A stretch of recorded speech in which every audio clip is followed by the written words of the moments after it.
종교교육자 마틴 루터는 갈라디아서를 향해서 나의 편지요 나의 아내요 신약의 교과서다 이런 표현을 썼어요. 마틴 루터뿐만 아니라 수많은 사람들이 찬사를 보내는 성경이 갈라디아서, 로마서 이런 성경이죠. 왜냐하면 갈라디아서와 로마서 이런 성경들은 복음의 교리가 잘 담겨 있는 성경이기 때문이에요. 모든 성경이 다 하나님 말씀으로서 귀하지만 복음이 무엇인가를 아주 명확하게 설명을 해주고 있기 때문에 갈라디아서가 또 로마서, 히브리서 이런 성경들이 굉장히 귀한 성경들이죠. 우리가 갈라디아서를 묵상하고 있는데 복음 앞으로 더 나아가는 시간이 되었으면 좋겠어요. 복음이면 충분합니다라는 고백이 우리에게 터져나왔으면 좋겠어요. 덧붙이려고 하는 그런 구원의 시도를 멈추고 예수 그리스도가 하신 그 일에 영광스러움을 누리고 그래서 복음을 더욱 붙잡고 살아가는 여러분 되어지길 원합니다. 오늘 읽었던 갈라디아서 4장은 예수님이 오시기 전 우리의 상태가 어땠는지를 알려주고 있죠. 1절은 우리가 어렸을 때와 같은 때가, 그러니까 유업을 읽기 전의 상태가 바로 이제 율법을 받았을 때라고 하는 거예요. 그때는 종과 다름이 없었다 이야기를 하는 거예요. 종은 열심히 일을 하지만 내 것이 아니잖아요. 그것이 내 것이 아니에요. 그런데 우리가 또 3절에 보니까 초등학문 아래에 있었다.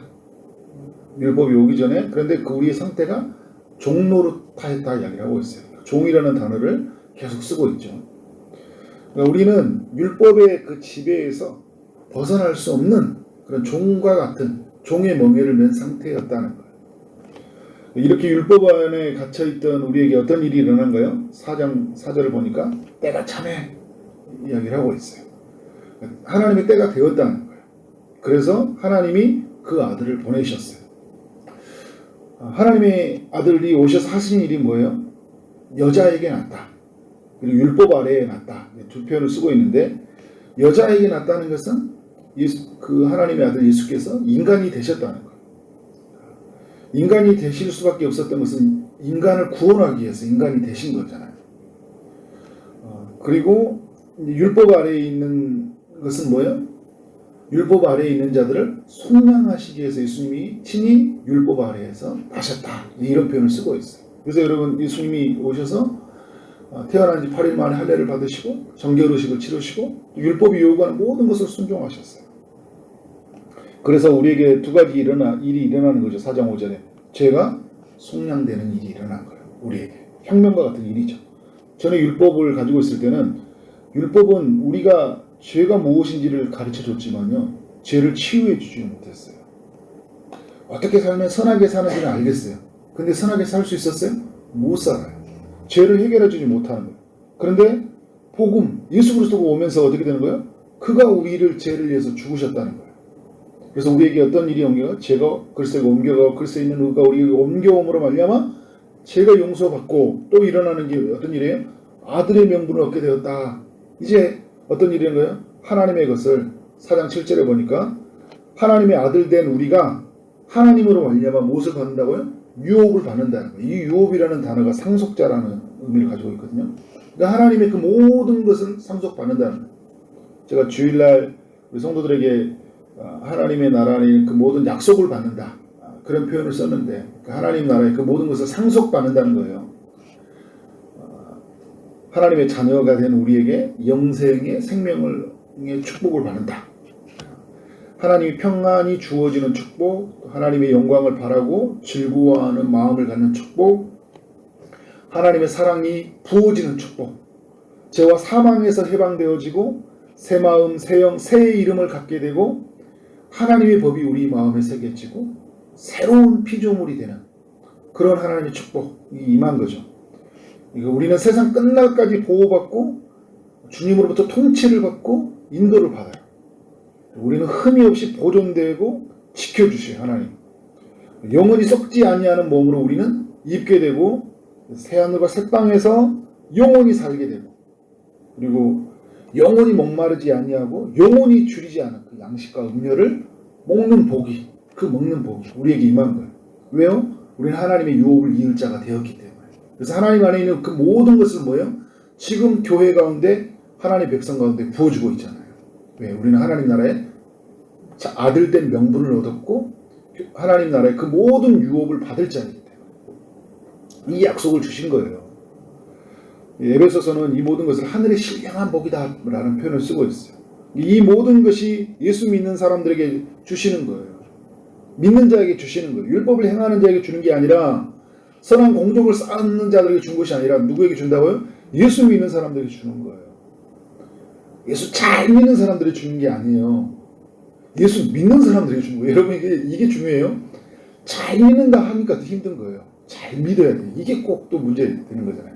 그러니까 물론 잘 믿어야 돼요. 바른 복음을 믿어야 된다는 거예요. 근데 다른 사람들보다 더 큰 믿음 막 이런 표현을 쓰니까 목사님은 큰 믿음 가진 자고 저는 작은 믿음 가진 자입니다. 물론 겸손하게 하시는 표현은 좋겠지만 믿음을 차등화시키기 위해서 하나님의 유업을 그렇게 나누지 말라는 거예요.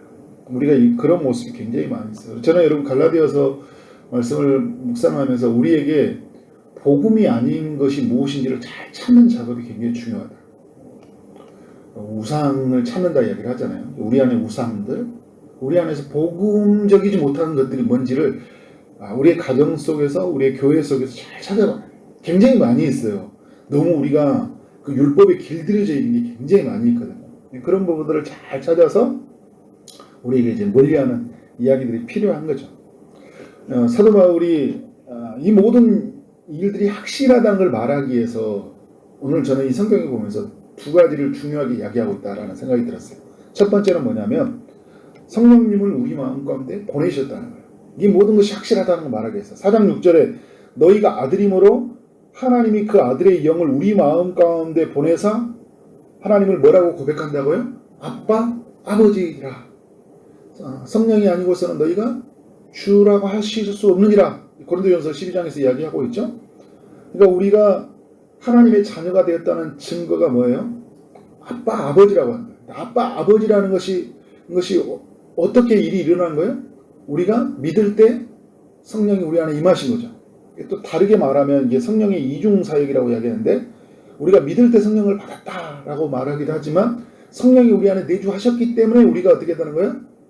아빠, 아버지라 고백하는 거잖아요. 그래서 이게 신학자들이 말할 때 성령의 이중사역 뭐 이런 표현을 써요. 근데 우리로 하여금 하나님의 아들 영 성령이 임했다는 거예요. 성령의 임함으로 말미암아 우리는 예수님을 믿게 되었고 그 성령의 임하심으로 말미암아 제가 용서되고 하나님의 자녀가 되었고 그래서 그 증거로 아빠, 아버지라고 이야기하는 거예요. 그러니까 우리가 신앙을 고백할 수 있는 거잖아요. 첫 번째는 성령을 우리 마음 가운데 보냈다면 두 번째는 성경을 통해서 하나님의 약속이 확실하다는 걸 증거하고 있어요. 자, 그래서 첫 번째는 성령이고 두 번째는 성경이에요. 오늘 이제 사도 바울이 구약의 성경의 이야기를 꺼내고 있어요. 어떤 이야기를 꺼내고 있죠? 성경이 아브라함의 두 아들 이삭과 이스마엘에 관한 이야기를 꺼내고 있어요. 이삭의 엄마는 사라고 그 다음에 이스마엘의 엄마는 하갈이죠. 그죠? 근데 이삭은 약속을 따라 난 자라고 이야기하고 또 이스마엘은 육체를 따라 난 자라고 해요. 근데 이 이스마엘의 엄마를 이야기할 때 그 육체로부터 난 여인 이렇게 이야기를 쓰고 있어요. 그러니까 바울의 이야기를 통해서 이야기 중에 뭐냐면 약속으로 난 이 이삭은 하나님의 유업을 받지만 육체로 난 이스마엘은 하나님의 유업을 받지 못한다 이야기하는 거예요. 똑같이 이 세상에 호흡하고 살아가지만 한 사람은 하나님 나라의 유업을 받지만 한 사람은 하나님 나라의 유업을 받지 못한다. 그러니까 여러분 이스마엘 보면 땅을 받았죠. 이 세상에 사는 동안. 근데 그게 하나님 나라에 제가 에베소서에 말했던 영적인 신령한 복을 받는 사람이 아니었던 거예요. 땅에 가지고 있는 이 복을 가진 사람이었어요. 거주할 수 있는 곳이 있었죠. 그런데 여러분 이거는 여러분 뭐 누구나 이스마엘이나 이삭이나 다 받는 거예요. 그런데 하나님 나라 안에서의 그 신령 하나님의 자녀로서의 갖는 이 복은 다 갖는 게 아니죠. 누구나 난 사람이요? 약속으로 난 사람만이 받는 것이다. 그래서 성경의 이야기를 사도 바울이 전해주고 있다는 거죠. 그러니까 바울이 이 이야기를 해주면서 갈라디아 교인들에게 하는 이야기는 뭐냐면 너희가 예수를 믿느냐? 그렇다면 너희는 성령이 임한 자들이고 너희는 이삭과 같이 약속의 자녀다 이야기하고 있는 거예요. 그래서 하나님 나라의 모든 것을 유혹으로 받게 된다. 그런데 너희가 왜 약속을 받지 못하는 사람들처럼 율법으로 의를 이루려고 하고 율법으로 뭔가를 쌓아서 하나님의 것을 취하려고 하느냐라고 이야기하는 거예요. 그래서 뭔가 성취를 해서 뭔가 공적을 쌓아서 그 의를 이루려고 하고 구원을 이루려고 하느냐, 왜 율법에서 다시 종노릇 하려고 하느냐라고 이야기하고 있어요. 그래서 사도 바울이 내가 다시 너희를 해산하는 수고를 해서 어떻게 되나, 복음이 뭔지, 제가 아까 처음에 말했던 것처럼 우리 안에서 비복음적인 것이 무엇인지를 찾는 작업이 필요하다는 거잖아요. 그러니까 바울이 그런 부분에서 철저하게 이들을 깨뜨리고 다시 하나씩 쌓아가겠다는 거예요. 그러니까 구원이 처음부터 다시 시작한다는 의미는 아니에요. 이미 예수 그리스도 안에서 그들은 구원의 약속 속에 들어갔잖아요. 그런데 너무 우리가 구원을 얻었는데 율법적인 매어서 살고 있다 보니까 사도 바울이 그 부분에서 철저하게 깨트리는 일들을 하겠다. 그럼 이게 우리 안에 필요한 거죠. 저도한테도 굉장히 큰 도전이에요. 우리 성도들 안에서 이 비복음적인 것, 율법적인 것들, 이게 뭐 저한테도 있는 것들이잖아요. 우리가 이것에 매어서 종노릇하고 있고, 그래 복음이 왔는데 이 시대에 여러분 복음이 왔는데 사람들이 복음 안에서 충만하게 누려가나요? 못 누리고 뭔가 얽매여 있어요. 예수를 믿었는데 기쁨이 사라졌어요. 예수 안에서 주시는 그 풍성함을 누리지 못해요. 복음이 왔다고 이야기하는데 뭔가 두렵고, 그죠? 뭔가 얽매여 있고, 뭔가 족쇄가 채워 있는 것 같고, 뭐 교회든지 삶이든지 뭔가 억눌려 있어요. 그러니까 우리 안에서 이런 부분들이 있다는 거죠. 사도 바울이 말했던 것처럼 다시 해산하는 수가, 다시 우리 안에서 이런 어떤 철저하게 복음으로 말미암아 그 율법을 깨트리고, 그래서 복음이 복음되도록 우리 안에 그런 이야기가 필요하다는 거죠. 그래서 여러분 오늘 우리는 이 사도 바울이 말한 것처럼 철저하게 두 가지 안에서 우리 이 부분을 잘 우리에게 그것을 우리 정리해야 돼요. 하나는 우리 계신 성령을 통해서 우리는 자유한 자다. 율법에서 자유한 자다. 그리고 또 어디로 가야 돼요? 성경으로 가야 돼요. 제발 여러분 성경을 깊이 묵상하세요. 성경 앞으로 깊이 나아가는 여러분 되기를 원해요. 그래서 우리가 매일 한 장씩 읽으면 3년 동안 일독이 되잖아요. 일독하는 게 목적이 아니라니까요. 저는 주변에서 보면 목사님 저 일독했어요. 그럼 되게 좋아요. 그런데 말을 하다 보면 성경을 잘 몰라요.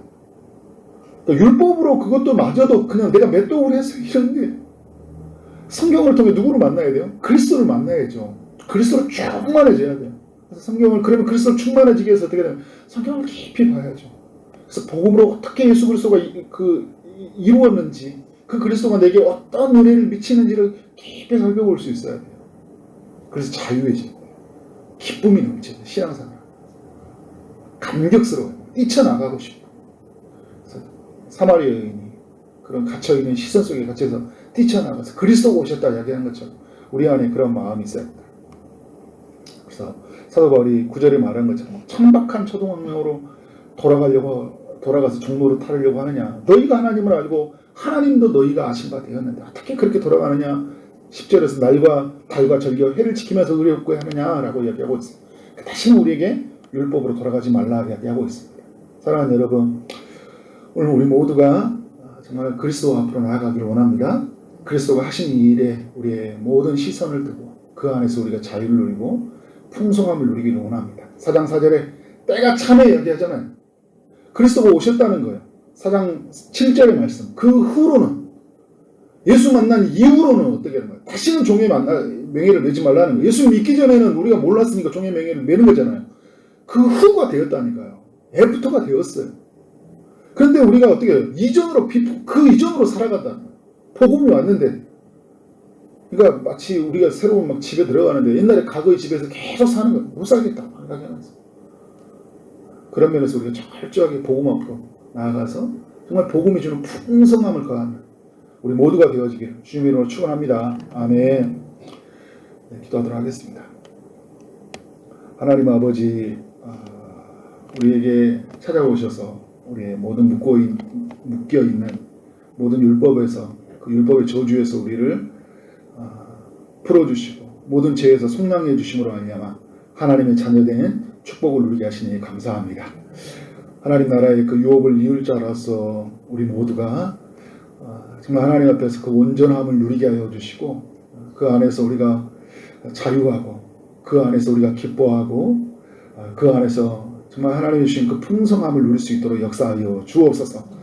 주의 성령을 의지하게 하시고 주의 말씀 앞으로 나아가서 그 하나님의 뜻이 우리 가운데 이루어지는 것을 그 발견하고 또 그것으로 인해서 하나님 자유함을 얻은 것을 또 많은 사람들에게 흘려보낼 수 있도록 우리를 사용하여 주옵소서. 우리 모든 성도들에게 하나님의 그 복음으로 말미암아 주는 축복이 임하길 원합니다. 주님이 인도하여 주옵소서. 오늘 또 주의 응답을 기다리는 이들에게 찾아가셔서 주님이 은혜를 베풀어 주시길 원합니다. 육체의 아픔 중에 있는 이들에게 찾아가셔서 주님이 만져주시고 주님이 치료하시고 주님이 회복시켜 주시길 원합니다. 취업을 준비하는 이들이 있습니다. 결혼을 준비하는 이들이 있고 또 임신을 준비하는 이들이 있습니다. 주님이 함께 하시고 은혜를 베풀어 주시되 모든 생명이 탄생되는 역사가 있도록 인도하여 주옵소서. 오늘 하루 만나는 사람들에게 주님의 사랑이 흘러가게 하시고 주어진 일을 최선을 다해 일하게 하심으로 하나님께 영광이 우리 모두에게는 큰 기쁨이 되는 하루 되게 하여 주옵소서. 오늘 또 저녁에 드려지는 모든 수요 예배에 함께 하여 주시고 주님을 경배하고 찬양하는 예배가 되게 하시고 주님으로부터 큰 은혜를 누리는 시간이 될 수 있도록 역사하여 주옵소서. 오늘 우리와 함께 하신 하나님을 찬양합니다. 예수 그리스도의 이름으로 기도를 쌓옵나이다. 아멘.